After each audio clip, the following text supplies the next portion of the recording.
O Cabana marcou uma reunião administrativa aí do CDA, mas aqui a aula é pequena, porque o tema já se impõe como uma coisa restrita, que é a discutir se vale a pena tratar clinicamente a perda de audição sensório-neural. Na minha época, quando eu estava na residência, terminado a residência, todo mundo, quando via uma audiometria com perda de audição sensório-neural, todo mundo já se desanimava. O que nós vamos fazer com isso aí? Manda para o aparelho, não tem o que fazer, não tem o que tratar. E, felizmente, ao longo desses bons anos aí, muita coisa mudou em termos de conceito de tratamento da perda de audição sensório-neural, sem falar das soluções eletrônicas de reabilitação, né? Então, vamos discutir em que circunstâncias a gente vai atuar. Nós já temos discutido isso nos vários temas que a gente vem tendo ao longo dessas reuniões que o Hector tem organizado. Mas, por exemplo, esse quadro clínico aqui, um paciente masculino de 46 anos teve uma perda de audição súbita e com sensação de plenitude na orelha direita. Não teve tontura. Teve um exame clínico normal, uma otoscopia normal, e tinha essa configuração de perda aqui em U invertido, né, mas predominando a queda em graves. Então, todo mundo no ambulatório, quando vê uma perda dessa, faz algumas conjecturas. Isso poderia ser um Meniere, por exemplo, poderia ser uma neurite viral, eventualmente, se bem que a neurite normalmente dá perda mais em agudos. Outras possibilidades menos frequentes, porque não seria uma perda genética. Poderia ser uma perda autoimune, mas é masculino, então não tem tontura, não tem outros comemorativos, né? Mas, enfim, acho que a gente tem que tentar inicialmente achar o diagnóstico. Nesse paciente, a gente fez a hipótese de Meniere, porque ele estava muito bem clinicamente. Pedimos um estudo por imagem, mas iniciamos o tratamento com betestina. Eu gosto, e depois o Fernando pode comentar, não sei se o Fernando está aí na plateia, Fernando Ganassi. Eu, às vezes, uso o hidroclorotiazida para ajudar na fase aguda a diminuir a pressão endolinfática. E esse paciente teve uma evolução bastante interessante. O exame de imagem eu pedi foi ressonância, veio normal. E naquela época ainda não tinha o protocolo de Meniere para ressonância. Então acabou sendo um diagnóstico clínico de Meniere fundamentalmente coclear. E esse paciente está estável até hoje, já tem alguns anos. Hoje em dia ele toma uma dose bem pequenininha de betestina só para prevenir eventuais surtos, tá? Porque ele é relativamente moço, né? Ele deve ter agora uns 6 anos esse quadro, então tem uns 6 anos que ele deve estar com 52 anos. Então, dentro do contexto de perda de audição súbita, que não é uma doença, é um sintoma, né? Quais as possibilidades diagnósticas que a gente tem? Algumas, né? E aí a Norma depois pode dizer se eu esqueci de alguma. Então tem a própria hidropsia labiríntica, tem as neurites do nervo coclear ou do nervo vestibular, concomitantemente, as neurites virais, as doenças autoimunes, as doenças imunomoduladas da orelha interna e neural. Pode haver um acidente vascular, hemorrágico ou isquêmico. Pode ter o chivanoma vestibular, que em 7, 8% das vezes promove perda súbita.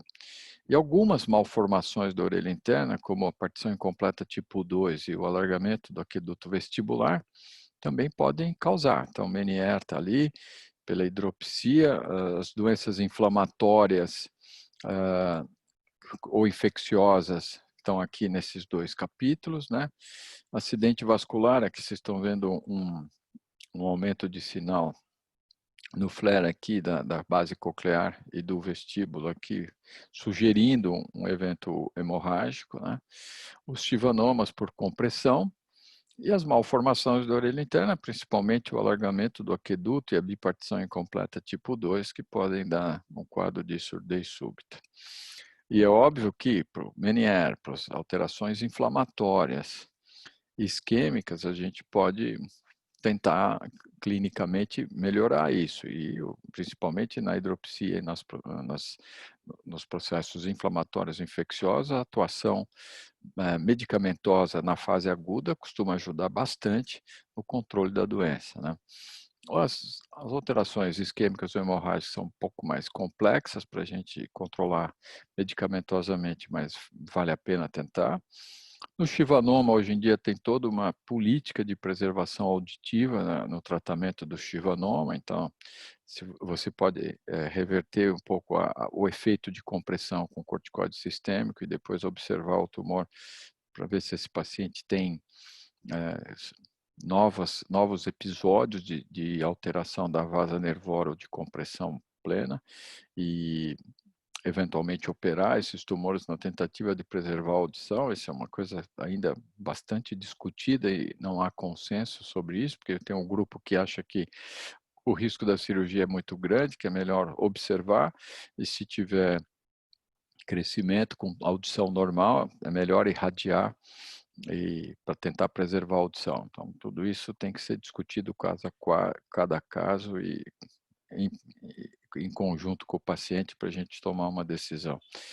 E nas malformações da orelha interna, aí a gente tem pouco espaço para o tratamento clínico, mas nos alagamentos do aqueduto, eventualmente a própria betestina pode ter uma ação de estabilizadora de pressão de líquidos intralabirínticos, né, e ajudar a gente a estabilizar a audição e prevenir uma queda mais rápida da audição.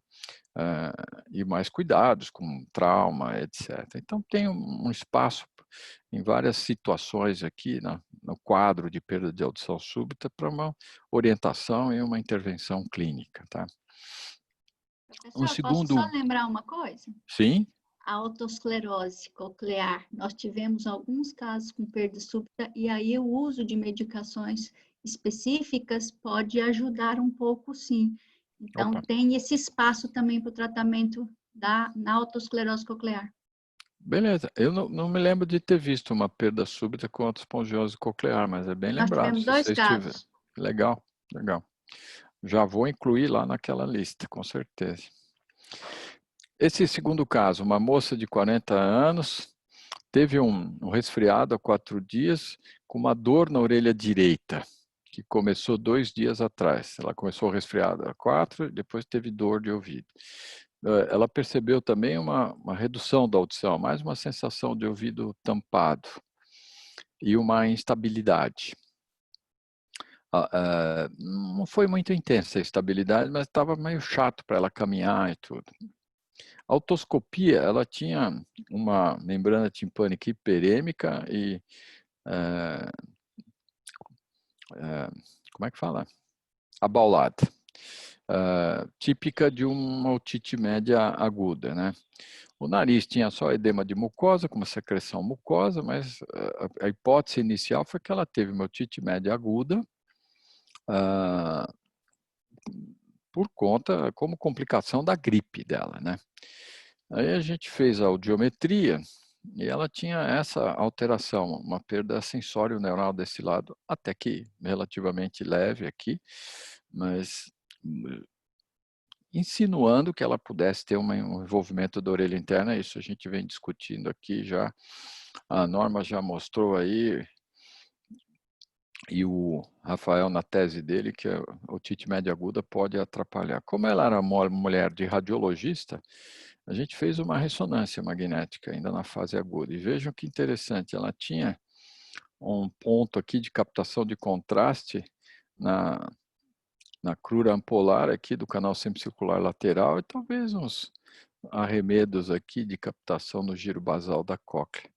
Então, a gente conseguiu documentar que ela tinha mesmo uma complicação para a orelha interna num quadro agudo. Então, iniciamos o tratamento clássico, antibiótico e corticoide, e ela teve uma evolução satisfatória, melhorou aquela sensação de plenitude, não teve mais a instabilidade. Até acho que ela teve pouca tontura por ter tido aquele processo inflamatório acometendo o labirinto posterior. mas felizmente ela teve uma evolução boa. Então, isso que a gente vem conversando sobre a intervenção que a gente faz nas otites médias agudas. De repente, se a gente tivesse à mão uma audiometria por perto e detectasse com mais precisão o envolvimento da orelha interna, talvez a gente pudesse interferir para ter um resgate melhor dessas complicações, tá? E as perdas de audição sensório-neurais, imunomoduladas. Esse caso a gente já discutiu, é uma moça que tinha os marcadores autoimunes presentes no sangue, mas tinha uma otospongiose também. Então ela teve que a gente teve que tratar com alendronato, corticoide, ela deu uma estabilidade, depois ela começou a ter efeito colateral com corticoide, aí ela passou a usar inibidor de TNF, já eu me lembro qual deles que ela usou. Aí ela foi, com o controle do componente imunomodulado e a estabilização da autoespongiose com alendronato, ela teve uma melhora auditiva, né? Depois de 4 anos, ela interrompeu o inibidor de TNF e a gente foi dando intermitentemente o alendronato para ela. E no final, depois de 9 anos de seguimento, não mais, 12 anos de seguimento, ela estabilizou nesse patamar aqui, né? Então, mostrando que realmente existe espaço bem definido no tratamento medicamentoso, tanto da autoespongiose quanto da doença imunomodulada, como a Norma chamou. Aqui um outro caso só de autoespongiose, vocês veem que era uma autoespongiose cócleo-fenestral, nos 2 ouvidos, com rarefação pericoclear. Ela já tinha feito cirurgia, estapedotomia bilateral. Isso que a gente sempre fala, o tratamento não é para deixar de operar, é para garantir o resultado da cirurgia, porque se você opera essas formas, o doente vai perder a audição, muito provavelmente na evolução, principalmente em pacientes jovens, né? Então, vale a pena você estadiar a doença, tratar para quando operar ter um resultado bastante sólido, né, ou prolongar o melhor possível. E ela teve com o alendronato uma pequena melhora aqui na audição do lado direito, foi para 100% o índice de reconhecimento de fala, pelo menos, permitiu que ela se adaptasse melhor ao aparelho de audição individual e saiu um pouco do risco de precisar fazer implante coclear, tá? Então, acho que vale a pena, né, como a Norma já mencionou, na otospongiose, agora incluindo até como diagnóstico diferencial nas perdas súbitas, o tratamento, porque realmente o componente sensório-neural pode ser bem diminuído com o tratamento clínico, os bifosfonatos hoje em dia, tá? Ela era assim, ó, ficou assim, tinha um índice de reconhecimento de fala mais baixo, 84,16, foi para 100,32. Então, já, pelo menos, ela está mais bem adaptada agora. Outra situação que a gente pode interferir, aqui um senhor de 71 anos, feminina, acha que está tendo uma perda de audição progressiva que o pessoal na família reclama, há uns 3 anos. Exame físico normal, com essa audiometria. Bom, nessa faixa etária, com essa audiometria bilateral, simétrica, um impacto no índice de reconhecimento de fala ainda leve para moderado, o diagnóstico clássico é de presbiacusia, né? E a presbiacusia é, hoje em dia, talvez a principal causa de perda de audição mundial, né? Ela afeta pelo menos 35% das pessoas acima de 60 anos, e depois dos 75, parece que chega a 45% a presença da presbiacusia. E nunca se deu muita bola para a presbiacusia, mas fazendo um estudo sobre a patogênese da presbiacusia, que ela é multifatorial, ela envolve o relógio natural da nossa célula, né? Todos nós vamos morrer porque nosso modelo operacional de geração de energia é suicida, né? A gente tem a oxidação para poder fazer energia pela mitocôndria. Então, esse estresse oxidativo mitocondrial leva à deleção do DNA mitocondrial, altera a permeabilidade celular e termina na apoptose celular. Tá? Além disso, que é o ciclo biológico natural celular nosso, a gente tem as alterações vasculares, basicamente a microangiopatia, né, que leva a uma estria, uma atrofia da estria vascular. Isso leva a uma instabilidade iônica na manutenção do gradiente iônico ali da endolinfa com a perilinfa e, obviamente, por alteração da microangiopatia, diminui a nutrição tecidual. Então, é um segundo mecanismo que está muito relacionado com o envelhecimento. Terceiro são os fatores ambientais. Depende do tipo de tratamento ou drogas que as pessoas usam, elas podem ter o fator ototóxico desses medicamentos. E a exposição ao ruído, que é bem conhecida, né? E por último, parece, já tem alguns genes mapeados familiares que determinam que, assim, aquela história que o pai teve, depois o filho também tem perda de audição a partir de 50 anos, parece que todo mundo acaba sendo envolvido, então existe uma base genética aí facilitadora para botar lenha na fogueira, para fazer com que isso possa se desenvolver. E aí, a gente tem como atuar nesses mecanismos? Bom, teoricamente, sim. A gente pode usar os antioxidantes para tentar minimizar o estresse oxidativo. A gente pode usar os vasoativadores para atuar nas modificações vasculares e orientar em relação aos fatores ambientais, as comorbidades que vão atuar nesses dois fatores, né, diabetes, hipertensão arterial, etc.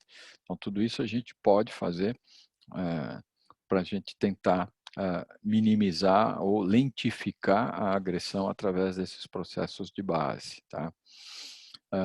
Eu gosto muito da vitamina C, da vitamina E e da papaverina, que eu acho que ela é superior à ginkgo biloba no sentido de melhorar a microvascularização da orelha interna. Sugeriria que vocês vissem esse trabalho aqui do Tavanay, que saiu, ele é relativamente recente, é 2018, 2017, mas ele fala sobre o papel dos antioxidantes na prevenção da perda de audição relacionada à idade, ele faz uma revisão literária. Ele até cita o nosso trabalho que o Polanski fez lá no CDA, que a gente publicou lá no Journal of Laryngology and Otology, sobre o tratamento com antioxidante na presbiacusia. Foi um estudo bem feito, mas a gente teve um segmento de 1 ano. Então, em 1 ano, a própria evolução da presbiacusia não permitiu que a gente identificasse que houve uma estabilização, porque, embora tivesse havido uma tendência a que os limiares fossem melhores no grupo tratado, o grupo controle não ficou muito distante. Então, acho que isso é um bom trabalho para os fellows já começarem a fazer agora, para a gente tentar fazer um grupo de presbiacusia com tratamento mais longo, de 3 anos, por exemplo. Aí eu acho, sim, que em 3 anos a gente pode ver um desfecho mais concreto da intervenção com esses medicamentos na evolução da presbiacusia. Mas existe aqui um campo aberto de estudo, porque a presbiacusia é importante, é muito prevalente e vale a pena a gente estudar melhor isso. E eu, particularmente, gosto de tratar, eu mantenho esses pacientes aqui, paciente de 70 anos, uma sensação de ouvido bloqueado bilateralmente por alguns meses, tem uma história familiar de perda de audição ligada ao envelhecimento, o exame físico normal, tinha uma arritmia cardíaca controlada, a pressão estava normal, não tinha diabetes, e esse é o meu coquetel básico, papaverina, 400 miligramas de vitamina E e 500 miligramas de vitamina C. Ele foi de 2011 a 2017, mantendo esse patamar. Então, ele deve voltar em 3 anos, deve voltar esse ano, agora com a pandemia talvez não, mas o ano que vem, para a gente fazer o controle. Então, eu acho que a gente pode, sim, pelo menos lentificar a progressão da perda se a gente interferir em alguns ou em nos mecanismos fisiopatológicos que a gente puder interferir, tá bom? Então, existe tratamento clínico para perda sensório-neural? Eu acho que sim. Em alguns casos, eu acho que ele está bem definido, né? Como a hidropsia coclear no Meniere, como nas doenças inflamatórias e infecciosas, viral, otite média aguda, otite média crônica, doenças imunomoduladas, na otospongiose, e acho que tem também na presbiacusia. Nós ainda vamos precisar de estudos a longo prazo para confirmar isso numericamente, mas eu tenho a sensação que nós vamos sim poder interferir naqueles mecanismos e pelo menos lentificar a evolução. Bom, era esse bate-papo rápido que eu queria ter com vocês, assim, de lembranças que a gente teve sobre quando a gente pode interferir na perda de audição sensório-neural. Se vocês tiverem algum comentário agora, é bem-vindo, porque eu posso ter esquecido algumas coisas aí. Professor, que dose que você usa da papaverina? Eu uso de 50 a 100 miligramas por dia. Eu peço para fazer manipular, né? Porque a papaverina é barato, né? Então os laboratórios pararam de fazer em larga escala. Então eu peço para mandar manipular cápsulas de 50 ou 100 miligramas, depende do peso do paciente. Se for um cara até 70 quilos, uso 50 miligramas por dia. Se tiver mais de 70, eu uso 100. E aí o senhor falou que vitamina E é 400 e vitamina C 400 500. unidades, é isso. 400 unidades a vitamina E, que acho que ela vem em unidades internacionais. E a vitamina C é 500 miligramas. 500 miligramas. Mas o senhor não manda manipular os três juntos? Não, porque a cápsula fica muito grande. Eu peço para comprar separado. Tá bom. Obrigado. Imagina. Fala, Lê. Aquele trabalho do Gabriel com presbiacusia que você orientou uns anos atrás, que era para tratamento de zumbido, né? Era uma coisa assim, não era? Era, sim. Então, de novo, houve uma tendência de melhora e estabilização do quadro, mas não deu para provar que era superior ao grupo controle, porque o segmento foi curto, foi de 1 ano. Né? Lelê, você quer falar alguma coisa? Quero fazer 2 perguntas. Primeiro, Fala as estrangeiras. Os pacientes, acho que os pacientes do Zé Francisco, vocês estavam usando também citalopram, ou numa época você também usou citalopram. Isso era uma pergunta. A segunda, paciente com demência e perda de audição, você tem feito alguma coisa especial? Então, aí é uma outra linha. A gente estudou, a gente acabou publicando até no Laringoscope o efeito do citalopram no processamento auditivo de pessoas idosas. Então, nos pacientes que tinham uma perda de audição e com impacto muito grande no índice de reconhecimento de fala, a gente tentava ver se as meninas conseguiam fazer algum teste de processamento auditivo, mas sempre que havia um descompasso entre a perda de audição e o impacto no reconhecimento de fala, a gente usou esse citalopram. E nesse grupo, a gente não obteve diferença, só que aí a gente teve um segmento de 6 meses. A ideia é que se a gente disponibilizasse mais neurotransmissor, a gente pudesse melhorar a eficiência dos circuitos de processamento do sinal auditivo. Mas daí a gente não conseguiu provar que isso acontecia. Então, eu não tenho usado isso de forma rotineira, embora para os pacientes idosos que têm muita dificuldade de se comunicar, vão tentar o aparelho auditivo, também rejeitam o aparelho auditivo, não dão aquele tempo de adaptação, de acostumar o cérebro com as novas informações e tal. Às vezes a gente usa mais como um adutor, alguma coisa para ajudar o paciente a ter uma concentração melhor e mais ânimo para experimentar o aparelho. Né? Mas você se perguntou 2 coisas, era esse citalopram, hein? A outra é, como é que você tem feito se você tem tido paciente com demência e perda de audição, como que você está lidando com esses casos? Lê, não me lembro de ter visto atualmente, não, acho que nem no CDA, me lembro. Vocês lembram de ter visto algum padrão? Eu acho que tem aqueles esquecimentos padrão, mas a demência mesmo, acho que a gente tem conseguido prevenir, reabilitando auditivamente esses pacientes. Mas, Lê, eu não tenho uma resposta para te dar, não sei. Você viu aí algum tratamento específico para isso? Não, nada, mas é que é um assunto que me interessa bastante, assim, porque cada vez tem mais, né? Tem só uma coisa, uma história engraçada. Eu tenho uma paciente que tem uma demência leve e ela usa aparelho auditivo. A filha todo dia vai no quarto, dá os remédios para ela e daí ela fica brincando lá no celular, nas coisas. Então não é tão demente. Aí ela mandou uma mensagem para a filha. Esquecemos de tomar um comprimido. Daí a filha, não, tomou tudo. Não, esquecer, está aqui na minha mão. Daí a filha falou, não, não toma. Eu vou aí ver. Aí Era a você imagina bateria. o que era, né? A pilha do aparelho auditivo. Então, talvez numa pessoa com demência, o aparelho auditivo, o ideal é que seja maiorzinho, retroauricular. Aí agora tem os com bateria recarregável, né? Para não dar chance da pessoa comer a pilha.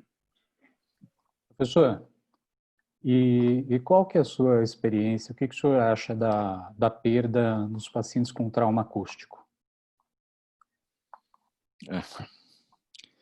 Eu acho que aí, cara, pelo mecanismo de agressão do trauma acústico, muito provavelmente você vai ter uma lesão estrutural, né, física, que envolve enrijecimento da membrana basilar e da membrana de Reissner. E eu acho que agudamente você pode até reverter alguma coisa, mas alguma sequela vai ficar, né? E tem uns estudos interessantes agora no Reino Unido de que 18% dos jovens até 25 anos já tem algum grau de perda de audição por conta de exposição a ruído, ou porque eles usam fone de ouvido o dia todo, ou porque trabalham à noite, fazem um bico em algum pub com música ao vivo, ou porque são músicos, né? E eu acho que aí você tem que tirar o ruído, mas acho que alguma sequela fica.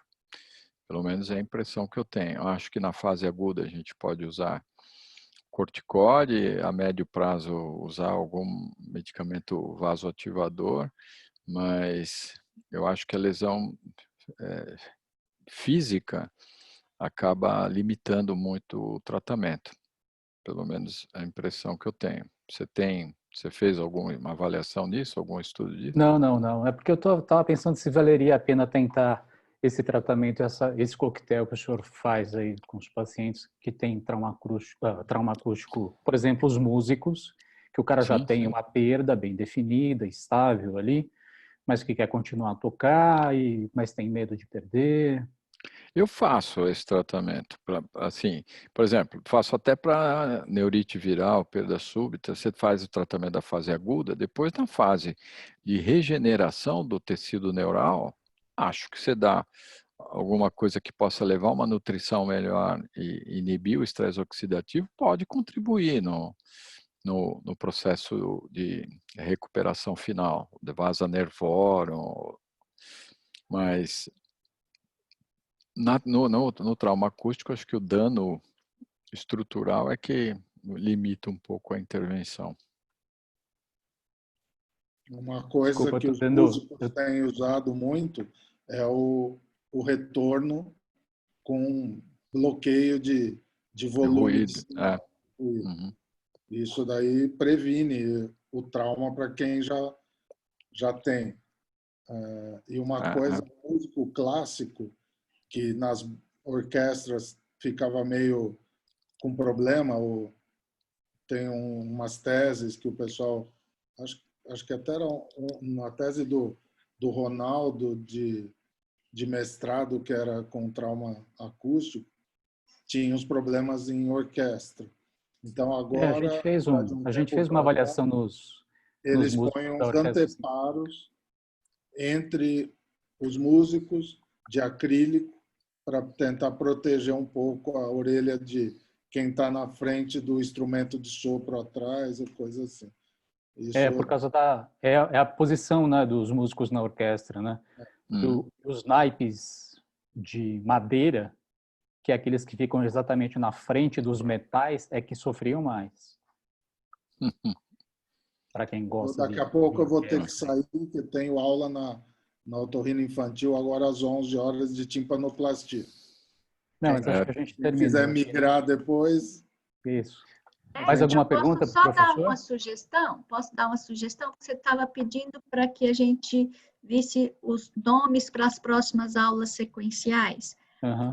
Como nós já tivemos aula de todos os nossos docentes, eu acho que seria interessante agora a gente pegar alguns de nossos pós-graduandos e alguns de nossos fellows e eles começarem a fazer o up-to-date de temas importantes, que eu acho que isso também iria enriquecer nas nossas aulas. O que você acha?